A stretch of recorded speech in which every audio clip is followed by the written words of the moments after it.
kembali untuk bersama-sama mengikuti kegiatan IMAT, dan pada saat ini kita akan mendengarkan materi mengenai modul ajar. Sebelum kita memulaikan rangkaian kegiatan kita pada pagi hari ini, mari kita awali dengan doa, dan doa akan dipimpin oleh Ibu Asti. Kepada Ibu dipersilakan.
Baiklah, sekarang kita akan bersama-sama mendengarkan paparan materi mengenai modul ajar yang akan dibawakan oleh fasilitator. Kepada fasilitator dipersilakan.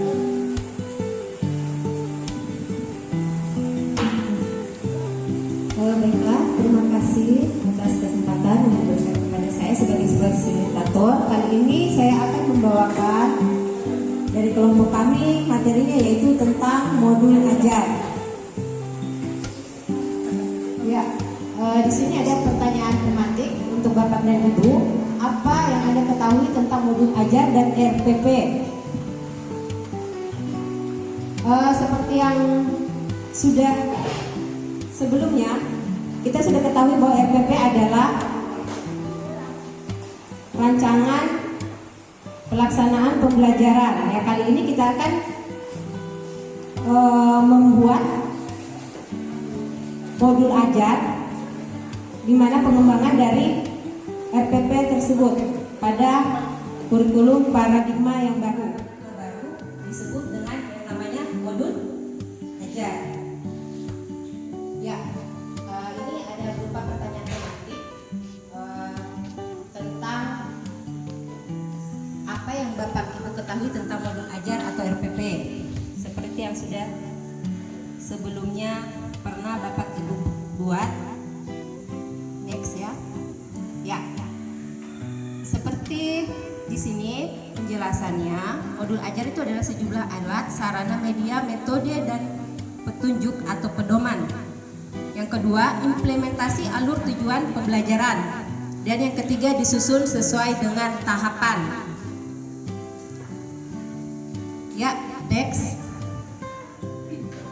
Ya, konsep yang akan kita pelajari tentang modul ajar di sini cukup lumayan panjang dan sistematis. Di sini ada perkembangan dari modul ajar yang kita telah buat kemarin, di mana untuk konsep modul ajar yang ada sekarang terdiri atas beberapa komponen, yaitu ada 3 komponen, di mana komponen pertama itu merupakan informasi umum yang terdiri atas beberapa bagian. Sebentar akan saya jelaskan. Yang kedua adalah komponen inti, dan yang ketiga adalah lampiran.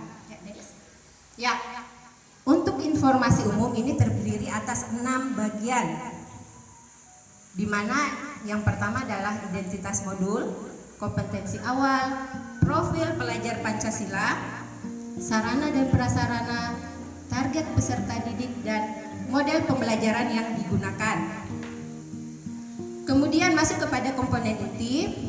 Nah, di sini yang isinya lebih berpusat lagi, karena di sini kita akan membuat apa-apa saja dasar, apa-apa saja yang akan kita ajarkan kepada peserta didik. Di mana yang pertama yaitu 1, tujuan pembelajaran, yang kedua pemahaman bermakna, yang ketiga pertanyaan pemantik, keempat persiapan pembelajaran, 5 kegiatan pembelajaran, 6 6 asesmen, 7 pengayaan dan remedial, 8 refleksi peserta didik dan guru. Ya, kita yang terakhir, komponen ketiga yaitu adalah lampiran, terdiri atas 4. Yang pertama lembar kerja peserta didik, yang kedua bahan bacaan guru dan peserta didik, yang ketiga glosarium, dan yang terakhir adalah daftar pustaka, yaitu adalah gambaran umumnya ya. Next, berikut penjelasannya ya. Untuk tadi yang komponen pertama yaitu informasi umum. Informasi umum ini terdiri atas 6. Yang pertama identitas modul. Ya, identitas modul ini sama seperti RPP yang sebelum kita buat ya sebelumnya, di mana di dalamnya itu termasuk yang pertama adalah nama penyusun, kedua institusi dan tahun sekolah dan tahun pembelajarannya ya, tahun ajarannya. Yang ketiga adalah jenjang sekolah, yang keempat kelas di mana kita mengajar, dan yang terakhir adalah alokasi waktu berdasarkan mata pelajarannya ya, berdasarkan materi yang akan kita berikan. Next, yang kedua adalah kompetensi awal. Nah, di sini kompetensi awal untuk mengukur kemampuan siswa pada awal tentang materi apa yang akan kita ajarkan. Terus lanjut ke yang ketiga adalah profil pelajar Pancasila ya. Kebetulan tadi sudah dipaparkan oleh kelompok lain tentang profil pelajar Pancasila. Jadi di dalam sini dimasukkan tentang profil pelajar Pancasila yang terdiri atas 6 ya, seperti beriman bertakwa kepada Tuhan Yang Maha Esa, berkebinekaan global, mandiri, gotong royong, kreatif, berpikir kritis dan berkenalan kritis dan kreatif. Oke. Kemudian lanjut ke sarana dan prasarana ya. Di sini dalam menyusun modul kita lihat juga sarana dan prasarana yang ada di satuan pendidikan kita, di sekolah, di kelas ya, apa-apa saja yang akan kita gunakan dalam memberikan proses belajar mengajar. Ya, lanjut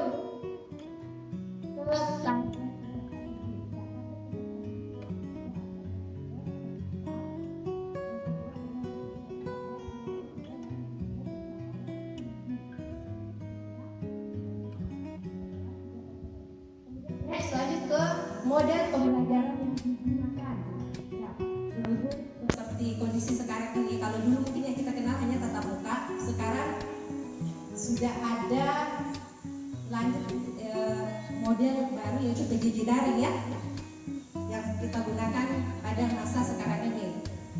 Kemudian yang terakhir adalah blended learning ya. Lanjut, sekarang kita masuk kepada komponen inti.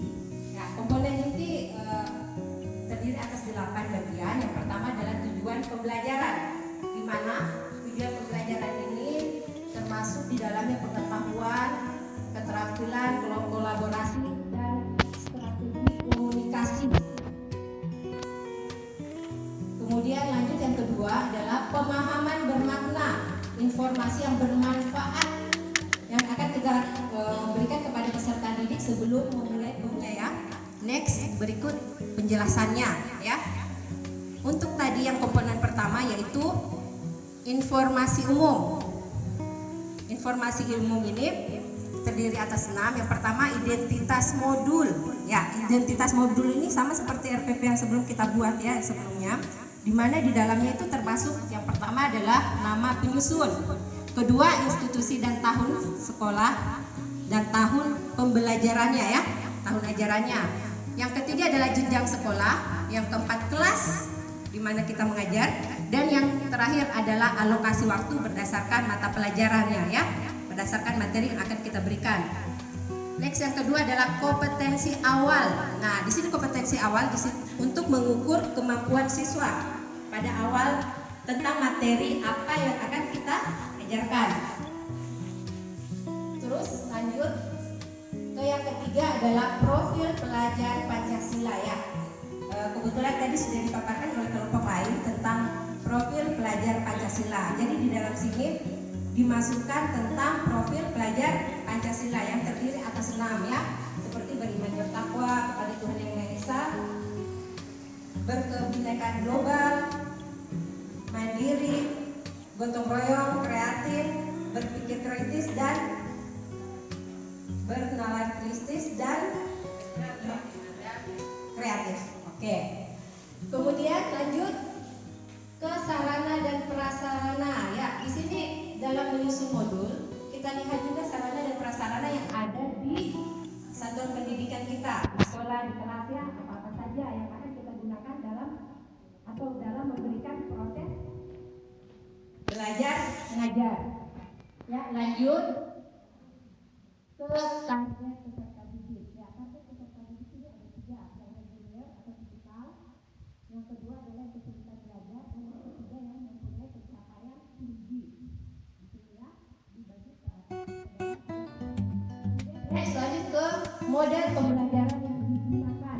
Ya, berhubung seperti kondisi sekarang ini, kalau dulu mungkin yang kita kenal hanya tatap muka, sekarang sudah ada lanjut model baru yaitu PJJ daring ya, yang kita gunakan pada masa sekarang ini. Kemudian yang terakhir adalah blended learning. Ya, lanjut. Sekarang kita masuk kepada komponen inti. Ya, komponen inti terdiri atas 8 bagian. Yang pertama, yang keenam, pengayaan dan remedial. Ya, pengayaan dan remedial.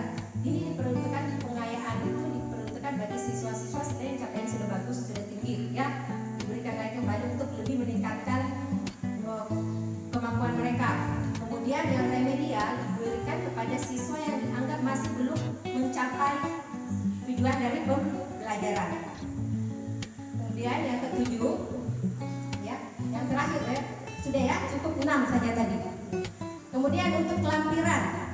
Untuk lampiran ini terdiri atas 4. Yang pertama adalah lembar kerja peserta didik. Nah, ini biasanya adalah kumpulan dari tugas-tugas yang diberikan kepada peserta didik. Kemudian yang kedua, bahan bacaan guru dan peserta didik sebagai pemantik untuk memperdalam pemahaman materi. Ini biasanya bahan bacaan guru ini berupa modul, berupa buku, bahan internet dan sebagainya ya. Jadi untuk guru dan juga peserta didik. Kemudian ya, yang ketiga glosario, pengumpulan istilah yang memerlukan penjelasan. Yang biasanya dalam materi yang kita berikan itu ada beberapa kata-kata atau kalimat yang baru untuk siswa ya, yang baru. Nah, disinilah fungsinya glosario untuk menyusun kata-kata tersebut dengan memberikan penjelasan agar siswa nanti bisa mengerti ya. Kemudian yang terakhir adalah daftar pustaka. Ya, daftar pustaka yaitu di mana kita mengambil sumber referensi yang kita gunakan dalam memberikan pembelajaran. Semua sumber belajar yang kita berikan kepada siswa. Ya, dan yang terakhir kami dari kelompok 5 dapat menyimpulkan dalam pembuatan modul ajar ini.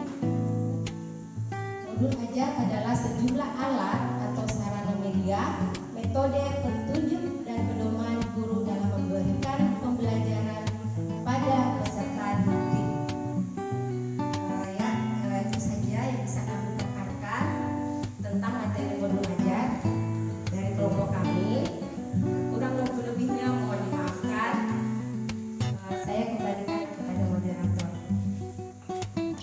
Terima kasih. Demikianlah pemaparan materi mengenai modul ajar, dan sekarang diberikan kepada kesempatan kepada Bapak Ibu, mungkin ada yang kurang jelas atau ada yang akan memberikan saran. Dipersilakan kepada Bapak Ibu untuk yang mau bertanya.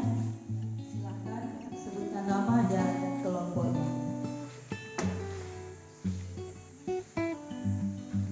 Terima kasih. Assalamualaikum warahmatullahi wabarakatuh. Kami dari kelompok 2 atas nama Kasawati, di mana tadi materinya membahas tentang modul ajar.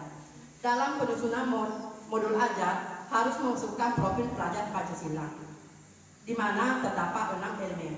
Pertanyaannya, apakah dalam penyusunan model ajar tersebut 6 elemen harus dimasukkan? Baik, terima kasih atas pertanyaannya dari Ibu Kasmawati dari kelompok 1. Saya ulangi pertanyaannya. dalam penyusunan modul ajar harus dimasukkan profil pelajar Pancasila di mana terdapat 6 elemen. Pertanyaannya, apakah dalam penyusunan modul ajar tersebut ke-6 elemen tersebut harus dimasukkan? Silakan. Ya, terima kasih. Pertanyaannya bagus sekali ya. Saya akan mencoba menjawab. Dalam pembuatan modul ajar memang sangat penting dan memang perlu, karena termasuk dalam salah satu komponen penyusun modul ajar, memasukkan profil pelajar Pancasila. Hanya saja dalam hal ini, dari yang kita ketahui ada 6 dimensi dari profil pelajar Pancasila itu tidak perlu memasukkan seluruhnya atau mencantumkan dari ke-6 profil Pancasila tersebut.